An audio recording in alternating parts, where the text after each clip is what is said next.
para que nosotros le podamos conocer, para que nosotros podamos tener un tiempo de comunión con Dios. Vamos a levantar nuestras Biblias y vamos a declarar lo que declaramos todos los domingos antes de empezar este tiempo, que no es lo que siento, no es lo que veo, no es lo que creo, es lo que está escrito. Pueden tomar su lugar. Vamos a ver hoy un tema que se titula La fe que es probada. La fe que es probada. Dice la palabra de Dios en Romanos 12:3: digo pues, por la gracia que me es dada a cada cual que está entre vosotros, que no tenga más alto concepto de sí del que deba de tener, sino que piense de sí con cordura, conforme a la medida de fe que Dios repartió a cada uno. La fe es un don de Dios, es un regalo de Dios.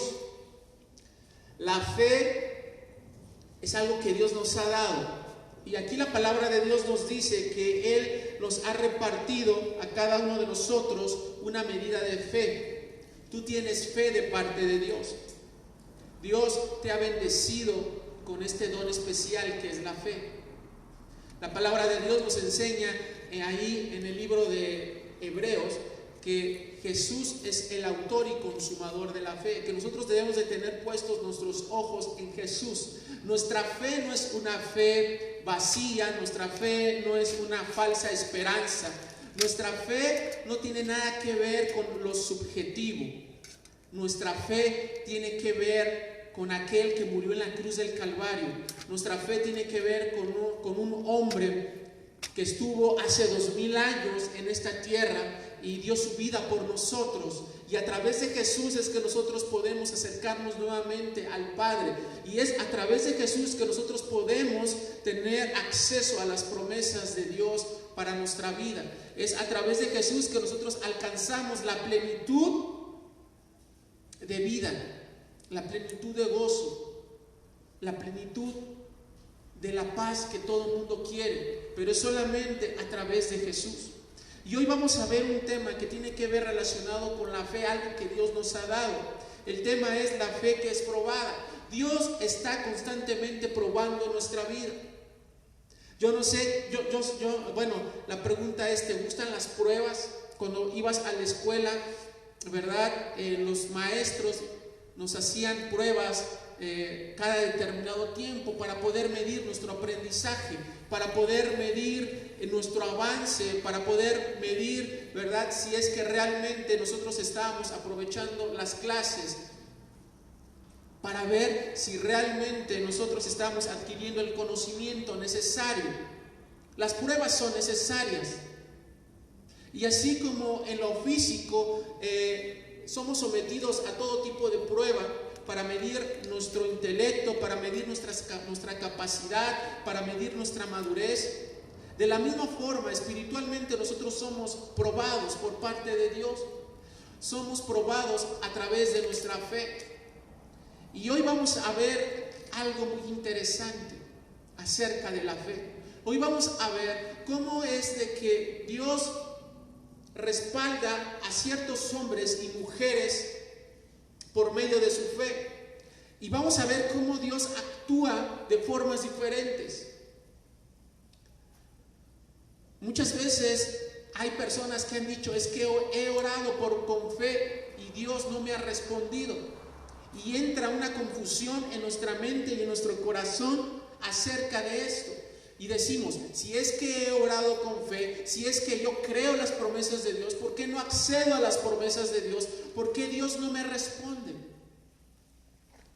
Y esta pregunta tal vez la hemos tenido cada uno de nosotros. ¿Por qué Dios no responde a nuestras oraciones? ¿O por qué Dios no responde a nuestra fe? ¿Se han hecho esa pregunta? ¿Por qué Dios no responde a nuestra fe? Si es que Dios nos ha dado una medida de fe. Y la palabra de Dios nos dice que si nuestra fe fuere como un grano de mostaza, podríamos ordenar a los montes trasladarse, ¿verdad?, a otro lugar. ¿Y qué pasa cuando nosotros hemos creído tal vez una palabra de parte de Dios y las cosas no han sucedido en nuestra vida? ¿Qué pasa en ese momento? Cuando hemos orado por alguien y esa persona nos sana. ¿Qué pasa cuando hemos orado por una determinada necesidad y la respuesta no es lo que nosotros buscamos ni lo que nosotros queremos? ¿Qué pasa? ¿A dónde está Dios? ¿O por qué Dios no responde a la fe que yo estoy teniendo? Vamos allí al libro de Marcos, capítulo 5, verso 21 al 24.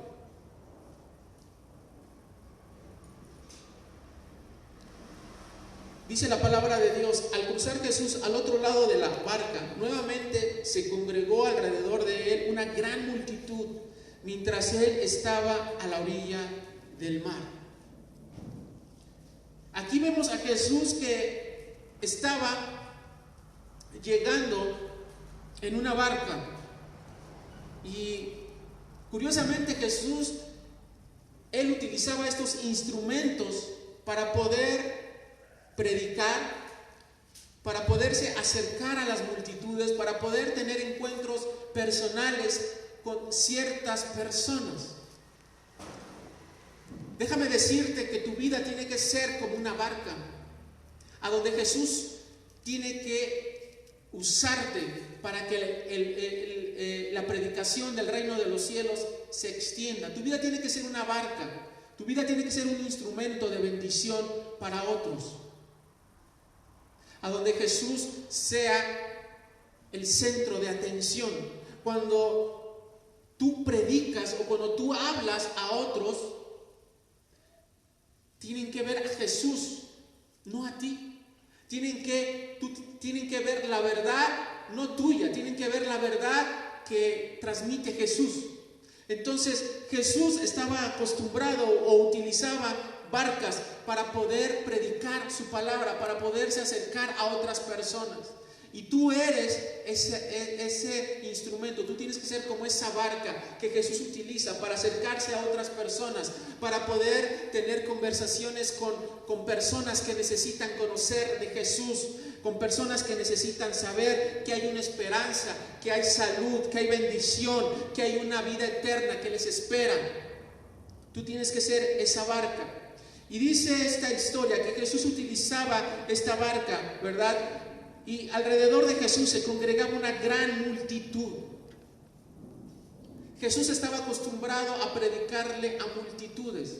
Pero lo que más me sorprende de todo esto es de que Jesús hablaba a multitudes, pero que en esas multitudes había personas específicas a las cuales Dios hablaba, y Dios quería tener un encuentro con esas personas. Puede haber congregándose miles de personas, millones de personas en una conferencia, pero esa palabra que se da en ese lugar y en ese momento llega específicamente a ciertos corazones y a ciertas personas a las cuales Jesús quiere tratar, quiere levantar, quiere sanar, quiere restaurar. Todo tiene que ver con la condición de tu corazón. ¿Qué tanto está dispuesto tu corazón a aceptar a Jesús? ¿Tu corazón está dispuesto a aceptarlo en tu vida? ¿Estás dispuesto a aceptar a Jesús en tu vida? ¿A que la voluntad de Dios esté por encima de la tuya? Hemos estado hablando estos últimos domingos, y estos últimos domingos, no sé si se han dado cuenta, pero han sido mensajes evangelísticos, en el cual Dios está llamando a las personas a un arrepentimiento. Dios quiere que te arrepientas porque Dios quiere salvar tu alma. Es un tiempo en el cual tenemos que regresar a Dios, tenemos que voltear a Dios. Y aquí vemos que Jesús estaba en medio de una gran multitud a la orilla del mar. Dice en el verso 22: y habiendo llegado uno de los dirigentes de la sinagoga, llamado Jairo, al ver a Jesús se postró a sus pies. Aquí es a donde la fe de una persona empieza a ser probada. Aquí vemos que Jairo es un hombre religioso. Sí. Y ser religioso no tiene que ver nada con Dios. Una persona religiosa no tiene nada que ver con Dios. El hecho de que una persona vaya a una iglesia, sirva, tome algún discipulado, vaya a cualquier religión, a cualquier templo, no necesariamente esa persona tiene que ver algo con Dios, tenga algo en común con Dios. Jairo era un religioso de la época. Y la religión de la época, como en esta época, ¿sí?, tiene que ver muchas veces con la soberbia y con una falsa humildad. ¿Sí? Jairo representaba la soberbia y la falsa humildad. Tenemos que entender que hoy hay personas que se manifiestan de una forma, que hay personas que creen conocer a Dios, que hay personas que piensan que conocen a Dios, que tienen una relación con Dios, como este hombre. Este hombre pensaba que conocía a Dios, este hombre pensaba que tenía una relación con Dios, pero cuando se encuentra con Jesús, su vida es confrontada por una necesidad. Y tu vida muchas veces va a ser confrontada por una necesidad, por una aflicción, por una enfermedad, por una escasez. Hoy, en este tiempo, en este momento, las vidas de muchas personas son confrontadas por una aflicción. Tal vez una enfermedad tocó la puerta de tu hogar, la escasez tocó la puerta de tu hogar. Y esta es una oportunidad o un instrumento que Dios utiliza para que tú conozcas realmente quién es Dios. Porque tal vez tú has pensado que por muchos años tú has conocido a Dios, que por muchos años tú has tenido una relación con Dios, pero has vivido equivocada o equivocado en relación a este pensamiento. Este hombre era un hombre que conocía perfectamente la ley de Dios, porque dice que era un principal de la sinagoga, ¿sí? Un hombre completamente religioso, con un conocimiento intelectual de Dios. Hay muchas personas, muchos hombres y mujeres que tienen un conocimiento intelectual de Dios, pero que no han tenido una revelación en su corazón y en su alma y en su espíritu de quién es Dios. Este hombre fue confrontado por una necesidad. Dice la palabra de Dios que al ver a Jesús se postró sobre sus pies. Esto habla de una humillación delante de Jesús. ¿Y qué es humillarse? Según el diccionario de la Real Academia Española, la palabra humillar significa postrar, bajar, inclinar una parte del cuerpo, como la cabeza o la rodilla, en señal de sumisión y acatamiento. Por eso, nosotros cuando oramos, inclinamos nuestra cabeza y cerramos los ojos, en una actitud de reverencia y de humillación delante de Dios. ¿Cuál es tu actitud cuando tú te acercas a Dios? ¿Cómo te acercas a Dios? Hay muchas personas que se acercan a Dios de una forma prepotente. Hay muchas personas que le reclaman a Dios. Hay muchas personas que confrontan a Dios, que ponen a Dios, ¿verdad?, en la mesa de los acusados. ¿Cuál es tu actitud? ¿Cómo tú te presentas delante de Dios? Jairo tuvo que ser humillado. Jairo tuvo que pasar por el proceso de la humillación, ¿sabes? Y nuestra fe tiene que pasar por ese proceso de humillación. Tu fe tiene que pasar por un proceso de humillación. El paso a la exaltación es la humillación. Dios quiere llevarnos a la exaltación, pero para esto tenemos que pasar por este proceso de humillarnos. Jairo dejó su prestigio y se humilló delante de Jesús. Se humilló delante del carpintero. Jesús cuando estuvo en esta tierra, él de profesión, ¿verdad? Antes de empezar el ministerio, él fue un carpintero, una persona que para muchos era una persona común y corriente, que no venía de un gran poblado, fue menospreciado también por la familia. Y este hombre se humilló delante de Jesús, delante de los que muchos conocían a Jesús como el hijo de José, el hijo del carpintero. Y entonces vemos a un hombre religioso con prestigio, ¿verdad?, humillándose delante de un hombre que tal vez a los ojos de muchos no era más que un carpintero. Pero hubo una revelación en el corazón de este hombre, de Jairo. Hubo una revelación en sus pensamientos y en su corazón a través de una necesidad. Y dijo: me voy a postrar delante de él, porque yo sé que hay poder en este hombre, porque yo sé que hay misericordia en este hombre, porque yo sé que hay amor en este hombre.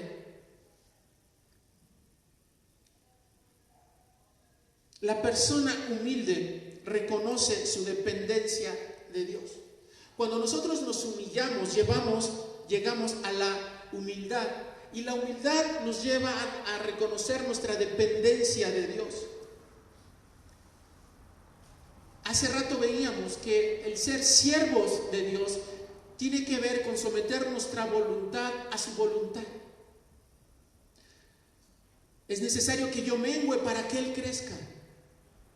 Es necesario humillarme delante de Dios para poder reconocer que es por Él que yo puedo ser sano, que es reconocer que es por Él que yo puedo tener ese trabajo, que yo puedo tener paz, que yo puedo alcanzar las bendiciones que Dios tiene preparadas para mi vida. Por eso dice ahí en el libro de Proverbios que Él, ¿verdad?, ve de lejos al soberbio. Porque una persona soberbia es una persona que no reconoce la autoridad de Jesús en su vida. Y una persona que no reconoce la autoridad de Jesús en su vida es una persona destinada al fracaso. Porque los recursos de esta persona son su Dios, es su dinero, es su familia, es su intelecto, sus posesiones, sus logros, sus éxitos. Dice la palabra de Dios, dice el necio en su corazón: no hay Dios. Y aún dentro de la religión, ¿sí?, se ha hecho un semidios de la misma religión, de los mismos dogmas, de las mismas tradiciones. Hemos hecho dioses.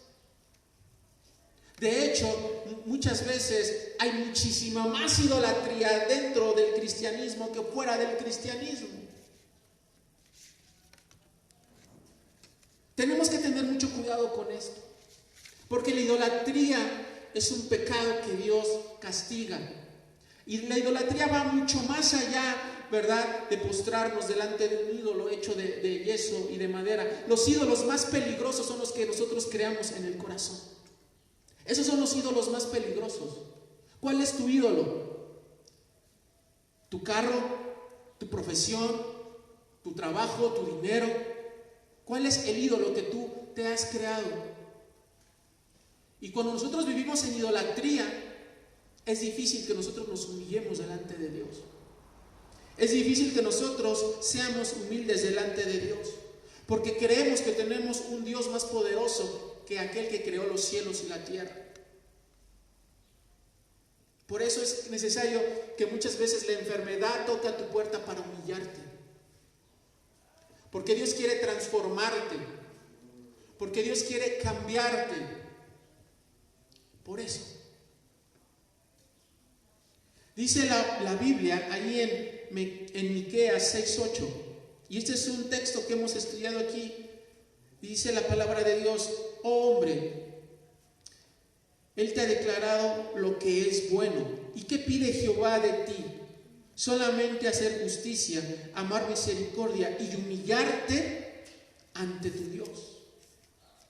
Eso es lo que Dios nos está pidiendo, y es una forma de probar nuestra fe. Nuestra fe es probada a través de la humillación. Este hombre dejó de lado su religión, su conocimiento, su autosuficiencia, su jerarquía, para humillarse de un hombre que aparentemente era menor que él. Y él se humilló delante de Jesús, se arrodilló a los pies de Jesús. Dice en el verso 23, y le rogaba insistentemente, diciéndole: mi hija está gravemente enferma, ven e impón tu mano para que recupere la salud y ella vivirá.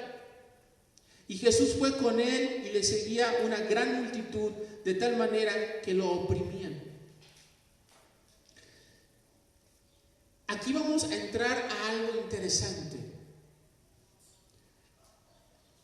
Jesús podía haber dado la orden para que la hija de Jairo fuera sana en ese momento, ¿sí o no? Jesús pudo haber dado la orden. Pero Jesús no dio una orden. Jesús decidió acudir al lugar a donde estaba esta pequeña. Y en el transcurso que él iba a ver a esta niña, dice la palabra de Dios que Jesús se encuentra con otra mujer, con otra necesidad, ¿sí? Con una mujer que padecía de una enfermedad, ¿sí? de una enfermedad que había minado su economía, de una enfermedad que había estado afligiéndola por muchos años. Dice la palabra de Dios que ella había visto muchos médicos, había gastado todo lo que tenía y que no había logrado ningún beneficio, que no había logrado la salud, que no había logrado la bendición de la salud en su vida. Pero dice la palabra de Dios en el verso 27 de este mismo capítulo, que cuando escuchó hablar de Jesús, vino por detrás entre la multitud y tocó sus vestidos, porque decía: si tan solo tocara sus ropas, quedaré sana. Aquí vemos dos actitudes, dos personas con un proceso, con una situación de sanidad, con una situación de necesidad. Un padre de familia que buscaba que su hija fuera sana, y una mujer que había estado por muchos años enferma de una enfermedad que le había quitado la paz, que le había quitado la economía, que le había quitado muchas cosas alrededor de ella. Pero ella decía que si tan solo tocare su manto, ella sería sana. Ella no necesitaba, en su fe no necesitaba que Jesús pronunciara ninguna palabra. Ella decía: solamente voy a tocar su manto y seré sana. Y aquí vemos dos procesos, o vemos dos formas como Jesús sana. Jesús conocía la necesidad de esta mujer. Él sabía quién era esta mujer. Porque déjame decirte que cuando Jesús se paraba todas las mañanas a orar con el Padre le daba la agenda del día. Él sabía y conocía que se iban a encontrar con personas específicas para mostrarles su amor y su misericordia. Y déjame decirte una cosa: tú estás aquí con el propósito de que Dios quiere mostrar su amor y su misericordia a tu vida. Yo no sé cuál va a ser el proceso o cuál va a ser el medio para el cual Dios te va a sanar, Dios te va a restituir. Vemos que esta mujer dijo: yo solamente voy a tocar su manto y voy a ser sana. Y dice el verso 29: y la fuente de su sangre se secó al instante, y ella sintió en su cuerpo que había sido sanada de su enfermedad. Entonces Jesús, sabiendo dentro de sí que había emanado poder de él, volviéndose a la multitud, dijo: ¿quién tocó mis vestidos? Sus discípulos le respondieron: ¿ves que la multitud oprime y dices: ¿quién me tocó? Vemos aquí fíjense la enseñanza. Vemos a la multitud que seguía, que apretaba a Jesús, pero no toda la multitud tenía esta fe que tenía esta mujer. Por eso al principio te dije, Dios o Jesús hablaba a las multitudes, pero en esas multitudes había ciertos corazones específicos y vidas específicas que Él tocaba con su palabra, porque no todos tienen esa misma fe. Por eso dice que todos fuimos dados, o que todos hemos tenido una medida de fe diferente. El problema es cómo tú respondes a esa medida de fe que Dios te ha dado. Estos hombres, tanto Jairo como esta mujer habían sido humillados delante de Dios. Su fe había sido probada a través de una enfermedad y ellos se humillaron delante de Jesús y tuvieron fe. Uno dijo: tú tienes que venir y tocar a mi hija. La otra dijo: yo solamente voy a tocar tu manto. ¿Te fijas? Uno dijo: yo quiero que tú vayas a mi casa, tú toques a mi hija con tus manos y va a ser sana. Y esta mujer dijo: no, yo solamente necesito tocar su manto y yo seré sana. ¿Te fijas? La medida de fe de cada uno. Pareciera que la mujer tuviera más fe que Jairo, pero sabes, no importa cuánta fe tengas o cuánta fe crees que te haga falta. Sabes, el secreto no está en qué tanta fe tengas, el secreto está en qué tanto te humillas tú delante de Dios. Tú tienes que aprender a humillarte delante de Dios. Dice la palabra de Dios en el verso 33: entonces la mujer, temerosa y temblando, sabiendo lo que había sido hecho en ella, fue y postrándose ante él. Aquí vemos la humillación, el reconocimiento de esta mujer. Dice, le contó toda la verdad. Y él le dijo: tu fe te ha sanado, hija mía, vete en paz y queda sana de tu enfermedad. La voluntad de Dios es la sanidad a nuestra vida, a nuestra alma, a nuestros pensamientos. Hay mucha gente que está enferma hoy en día, está enferma de sus pensamientos, de sus emociones. Hay muchas personas que no se pueden acercar a Dios porque están enfermas, están amargadas. Porque han visto a Dios a través de la religión y no han visto a Dios a través de la gracia y de la misericordia. Y es necesario que tú te acerques a Dios no a través de una religión, sino a través de la gracia y de la misericordia. Y es necesario que humilles tu vida delante de Dios para que alcances su favor y la fe que Dios ha puesto en ti sea activada. Tu fe va a ser activada en el momento de tu humillación. En el momento que tú te humilles delante de Dios, en ese momento tu fe va a ser activada, va a ser escuchada. Pero vamos a ver algo interesante para cerrar este tema. Dice la Escritura, ahí en el verso 35, mientras él estaba hablando, vinieron unos de la casa del dirigente de la sinagoga diciendo: tu hija ha muerto. Ahora pues, ¿para qué molestas al maestro? La situación se había puesto aún peor todavía. No solamente estaba enferma, sino que la muerte había tocado la casa de este varón. Muchas veces nuestra vida parece que va de mal en peor. No solamente es la escasez, ahora es la enfermedad. Y no solamente es la enfermedad, ahora es un problema con algún familiar. Y ahora me sucede esto, ahora me sucede aquello. Y parece que nuestra fe todavía no alcanza. Y aquí las personas le dicen: ya no molestes al maestro, esto ya no tiene solución. Y muchas veces así pasa en nuestra vida y decimos: ya no es necesario que ore, ya no es necesario que busque a Dios, esto no tiene solución. Esto ni Dios, dice la palabra de Dios que todo lo puedo en Cristo que me fortalece. Y muchas veces le damos la espalda a Dios y pensamos y decimos: de esto Dios, ni de esto Dios me va a librar. Ni de esto Dios me va a librar. Y esto es lo que estos le decían: ya no tiene solución tu problema ni tu enfermedad.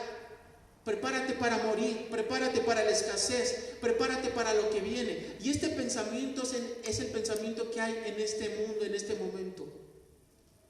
Prepárate para lo que viene, porque no hay solución ni para tu enfermedad, ni para tu problema, ni para tu familia. La pandemia va a acabar con todo. Pero hoy Dios nos dice lo contrario. Pero Jesús, oyendo lo que hablaban, dijo al dirigente de la sinagoga: no tengas temor, solamente cree. Y esto es lo que Dios nos está diciendo: no tengas temor, solamente cree lo que yo voy a hacer en tu vida, solamente cree lo que yo voy a hacer a través de ti y por ti, en tu familia y en tu trabajo. Solamente tienes que creer, solamente tienes que declarar la palabra, solamente tienes que creer lo que yo voy a hacer en tu vida, porque no he terminado contigo ni con tu familia. Yo voy a hacer lo que yo quiero hacer en tu vida. No importa la pandemia, ni las circunstancias, ni la enfermedad, ni la escasez, porque yo soy el que soy. Yo te he creado, porque para mí no hay nada imposible. Tienes que creer esto en tu corazón. Para Dios no hay nada imposible. Las cosas no han terminado para ti. Es el comienzo solamente de la bendición de Dios en tu vida. Es el comienzo de una nueva temporada para tu vida. Es el comienzo de lo que Dios va a hacer en tu familia, en tu trabajo. Esto no ha terminado, porque Dios sigue estando en el trono. Dios sigue siendo Dios por los siglos de los siglos. Y aquí Jesús estaba diciéndole a Jairo: yo no he terminado, no tienes por qué tener temor, solamente cree lo que yo voy a hacer en tu familia, cree lo que yo voy a hacer con tu hija.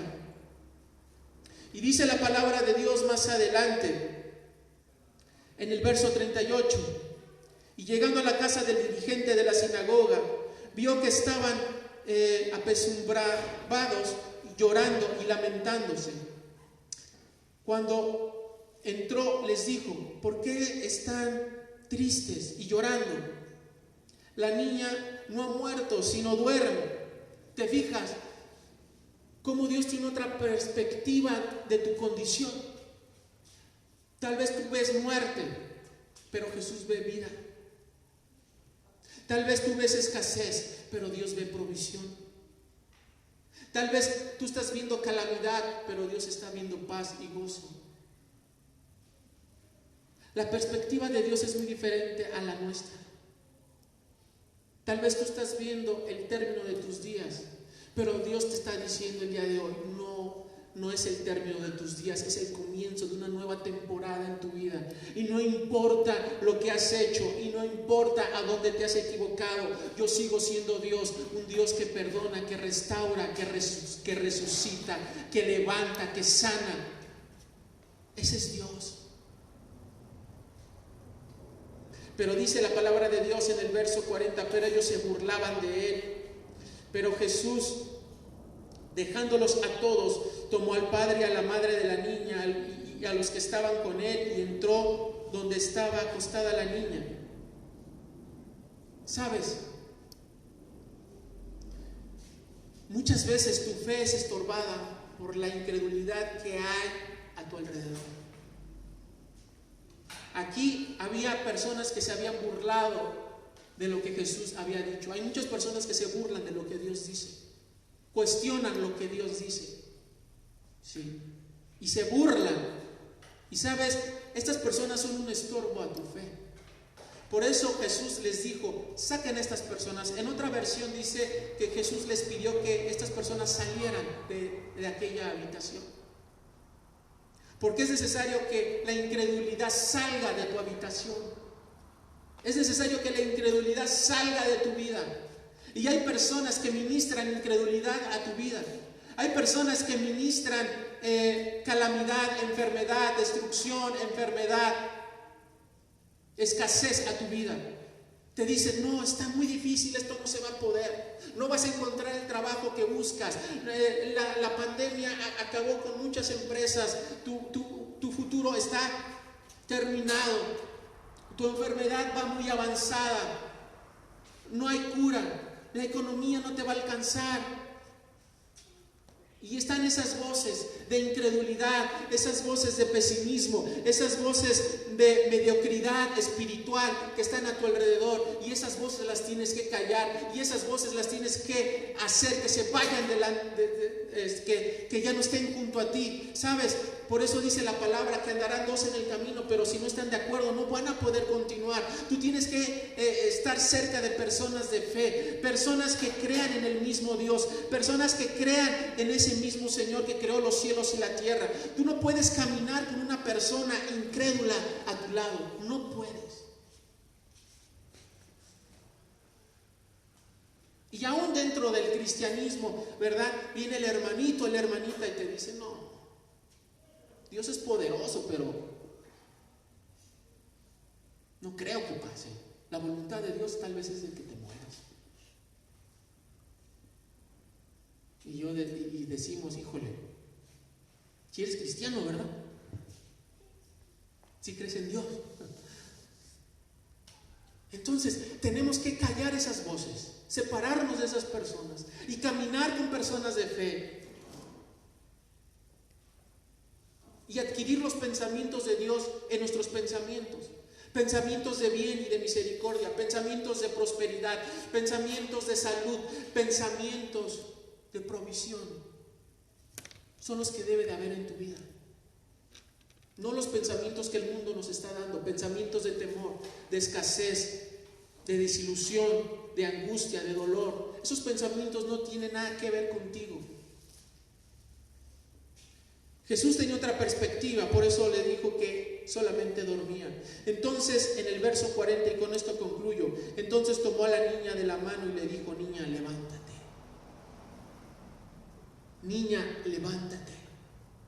Y eso es lo que Jesús nos dice en este momento, levántate, levántate.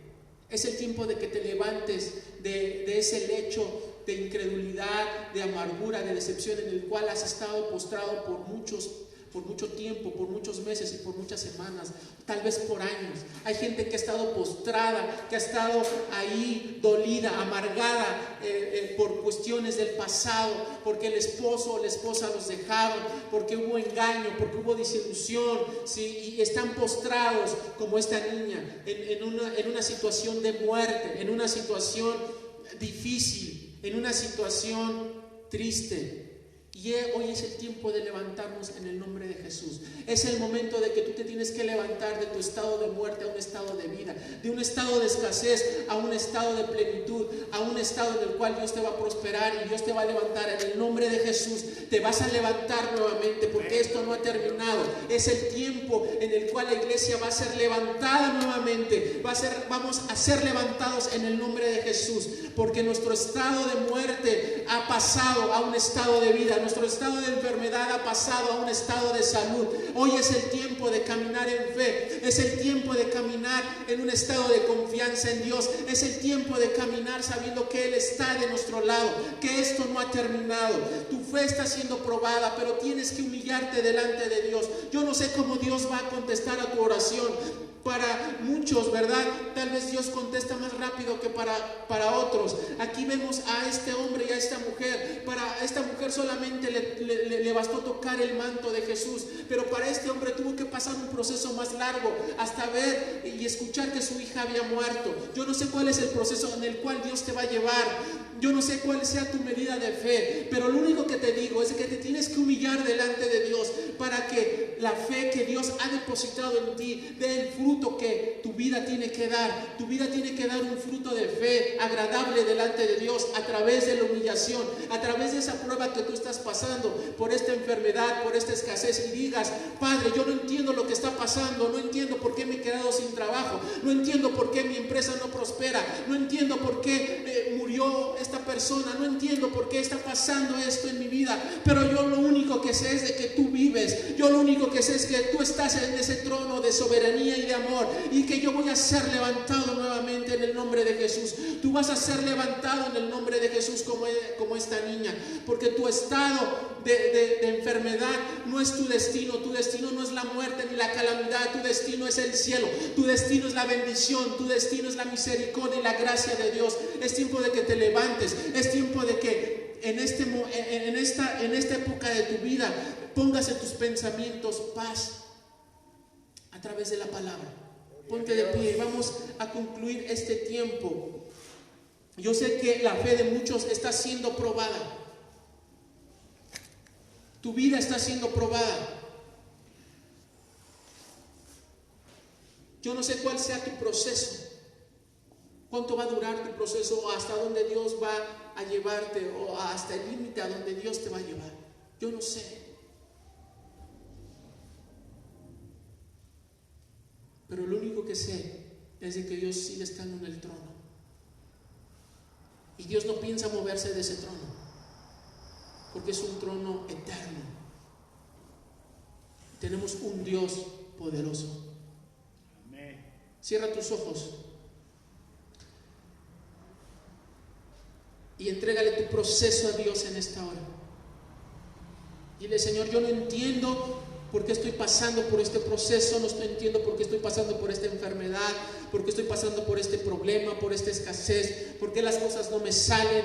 He tocado una puerta, he tocado otra, Señor, y ninguna puerta se abre, Señor. Padre, yo no entiendo por qué estoy pasando esto, Señor, pero hoy, Señor, decido humillar mi vida delante de ti, Señor. Decido humillarme, Señor, con toda mi mente, con todo mi corazón, y decirte, Señor, que yo sin ti no soy nada, Señor. Decido humillarme, decido postrarme delante de ti, Señor. Decido en esta hora, Señor, postrar mi mente, mi corazón, Señor, y decirte, Señor, que estoy aquí delante de ti, Señor. Ten misericordia de mi vida, de mi familia, de mi trabajo una vez más, Señor. Ten misericordia, Señor, en este momento. Ten misericordia, Señor, en esta hora. Padre eterno, ten misericordia, Señor, de este lugar. Ten misericordia, Señor, Padre eterno, de esta nación una vez más. Ten misericordia, Señor, una vez más de los que estamos en este lugar, Señor. Ten misericordia, Espíritu Santo de Dios. Ten misericordia, Señor, una vez más. Padre eterno, renueva, Señor, nuestra fe. Renueva nuestra confianza, Señor. Renueva nuestro entendimiento, Padre eterno. En esta hora, Señor, yo creo, Señor, que tú abres, Señor, los cielos, Señor, en esta hora. Padre eterno, sobre de los que están en este lugar. Nuevos cielos, nueva tierra te espera.